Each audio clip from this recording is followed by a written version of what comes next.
네, 정부가 주 52시간제 유연화를 추진하겠다고 하면서 연장 근로시간 체계를 선보겠다고 밝혔습니다. 지금은 개편안을 검토 중인 상황인데요.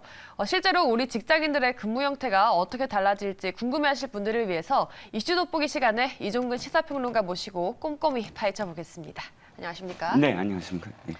네, 지금 고용노동부가 지난주에 네네. 개혁 추진 방안을 발표했는데 네. 주 52시간제 유연화인데 주 92시간 근무가 될 수 있다 이런 말들이 나오던데요. 네, 그렇습니다. 92시간이면은 5로 나누면 18이고 7로 그렇죠. 나누면은 13인데 네네. 거의 자는 시간 빼고 하루 종일 일하는 거 아닙니까? 이게 네, 어떻게 그렇습니다. 가능할까요? 일단 정부는 지금 노동시간 유연제를 왜 지금 들고 나왔냐면 지금 일의 행태가 많이 그러니까 다르다는 거죠. 업종별 다르다. 다르다. 네. 그 예를 들자면 스타트업이나 혹은 연구 개발직은 집중적으로 일해야 될 시기가 있잖아요. 그쵸. 그런데 그 시기가 지나면 조금 더 굉장히 오랜 기간 동안 또 쉴 수도 있는. 근데 보통 우리가 이야기하는 생산직은 1년 내내 고른 어떤 이 집중도를 보이는 직종과 아까 말씀드린 거는 좀 다른데 그쵸. 획일적으로 우리는 주 단위로 끊어져 있거든요. 주 단위로 52시간. 네. 52시간이라는 게 일단 하루 8시간 근무를 네. 따졌을 때 그러니까 5일 근무에서 8호 40에다가 그다음에 12시간 연장 근무를 12시간 이상 하면 안 된다 해서 네. 그 12시간을 더하면 주당 이제 52시간이거든요. 그런데 정부가 지금 이 단위를 주 단위가 아니라 월 단위로 하자. 이름으로써 이제 92시간까지도 나올 수 있다라는 주장이 나오기 시작한 겁니다. 근데 어떻게 하면 최대 92시간까지 가능한 건지 이 셈법이 조금 궁금한데요? 그렇죠. 일단 이렇게 보시면 돼요. 하루 8시간에 5일이면 40시간이 이제 기본 근로 네. 시간이니까 40시간 일단 놓고, 아까 이제 주 단위로 최대 12시간이라고 말씀드렸잖아요. 근데 이게 한 달 단위가 되니까 한 번에. 단순하게 이제 그 계산을 하면 한 달이라는 것이 4.345주라고 네. 이제 보통 얘기합니다. 그럼 12 곱하기 4.345주로 하면 네. 52시간이 되거든요. 네. 52.142시간입니다. 정확하게. 그럼 아까 기본 근로시간 네. 40시간 더하기 52.14시간 더하면 그래서 92시간이다. 그렇죠. 다 합치면 92시간이다. 이렇게 지금 주장을 하고 있는 거죠. 앞서서 제가 92를 5로도 나눠보고 7로도 나눠보고 했는데 그렇습니다. 정말 긴 그렇군요. 시간입니다. 사실 네네. 보통 9 to 6 근무를 한다고 예, 하면은 예. 점심시간 빼서 8시간 정도 근무한다고 하면은 네. 그것보다는 적어도 5시간은 더 일하는 건데 네, 그렇습니다. 주 92시간 근무가 현실적으로 이게 가능한 걸까요? 주 92시간을 다시 앵커님처럼 나눠보면, 네. 매일 한 18시간, 최대 그러니까요. 18시간 24분이 나와요. 근데 18시간이라고 24분 빼더라도 18시간이라 한다면 24시간 중에 6시간 6시간. 빼고, 네. 다 일을 해야 된다는 거잖아요. 6시간을 또, 이제 세 끼 밥을 먹어야 되고, 잠자고 밥 먹는 것만 하더라도 6시간은 부족하죠. 왔다 갔다 해야죠. 예. 그런데 이제 정부는 오해다라고 이야기하는 거예요. 어떤 왜 게? 오해다라고 얘기하냐면 이번에 그 발표한 것 중에 네. 이겁니다. 11시간 연속 근무할 때 무조건 휴식을 해야 된다. 그러니까 11시간 이상의 근무를 못하게 한다라는 그런 이 조치를 의무화하겠다. 라고 이야기한 거거든요. 그렇다면 11시간이라고 한다면 실제 그러니까 11시간 11시간마다 휴식을 취했을 때 계산을 해 보면 네. 주 5일 근무 시 최대 57시간이 되고 주 6일 근무 시 최대 69시간이 된다. 뭐 5일 근무를 평균으로 하는데 6일 근무까지도 계산을 해도 최대 69시간이지 92시간은 나올 수가 없다라는 게 이제 정부 주장입니다. 근데 아무래도 이 주 52시간 근무제 유연화 방안이 기업들의 목소리가 좀 크게 반영된 만큼 사용자 측은 되게 환영을 했다고 하는데요. 이 기업들 입장에서도 또 개인 입장에서도 같이 바라볼 수 있을 만한 장점이 있을까요? 일단 아까도 말씀드렸지만 지금 일정한 장소에서 또 일정한 시간에서 함께 공동으로 일하는 그런 작업이 많이 분화되고 있어요. 네. 예를 들자면 배달업종 같은 경우는 전혀 다르잖아요. 그렇죠. 근무 형태도 다르고 그런 새로운 어떤 그런 그 근무 형태가 많이 지금 나오고 있는데 그것을 획일적으로 규제하는 것이 어떻게 지금 문제가 되냐면 이를테면 내가 아침부터 예를 들어서 낮 근무만 하고 싶다라든지 아니면 밤에 늘 그 일을 하고 싶다라든지 이런 그 분들이 예를 들자면 취업 준비생들 경우 내가 고정적인 일자리를 갖기 전에 이런 어떤 근무 형태를 원한다라든지 혹은 30, 40 여성들 근데 일단은 아이들도 어느 정도는 또 케어해야 되고 하는 그런 상황 속에서 경력 단절 때문에 쉽게 직장을 못 갖는 그런 상황에서 근로 시간을 유연하게 한다는 건 근로자가 선택할 수 있는 폭을 넓혀주겠다라는 거거든요. 그러니까 그런 형태의 어떤 일을 원하는 사람들에게는 이 근로 시간을 유연하게 해서 근로자가 자기가 원하는 시간대에 원하게 할 수 있다 한다면 좀 더 도움이 될 수가 있다라는 것이고요.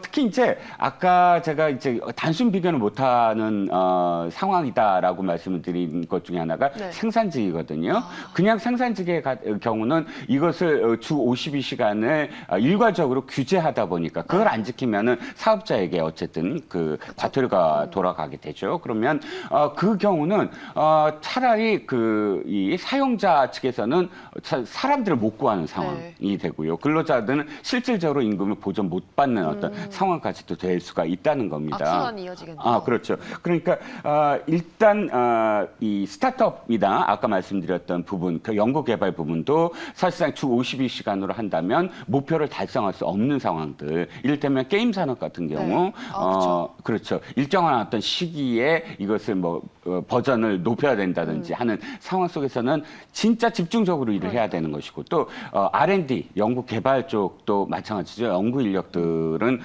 그 시기 동안 정말 이 결과를 내야 되는 업무 집중도가 굉장히 높은 그런 어떤 직종들 같은 경우도 사실상 이 근로시간 유연화가 상당히 도움이 될 수 있는 상황이겠죠. 그렇죠. 그런데 이렇게 말씀하셨다시피 주 단위로 관리를 하고 있는 연장 노동 시간을 월 단위로 개편을 하면은 일주일에 12시간을 넘겨서 초과 근무를 요구할 수 있게 된다고 하는데 그러면 악용될 여지가 있다는 목소리도 좀 있거든요. 네, 이것을 반대하는 이제 양대 노총이라든지 또 각종 그 노동 시민 단체들이 반대하는 이유는 딱 이겁니다. 임금도 제대로 보전 못 받고 휴가도 못 쓰는 결과가 나오는 거 아니냐. 우리나라의 어떤 지금 그 근로 시간이 사실 미국이나 일본이나 프랑스나 독일이나 보다 지금 높은 건 사실이에요. 그러니까 많은 건 근로 시간이 많고 또 우리나라의 임금 체계가 사실 기본급은 낮고 연장 수당들, 각종 휴일 수당 이런 수당이 훨씬 비중이 높은 어떤 체계이니까 근로 시간 이 저축 계좌제 이런 것들을 함께 병행한다고 하거든요.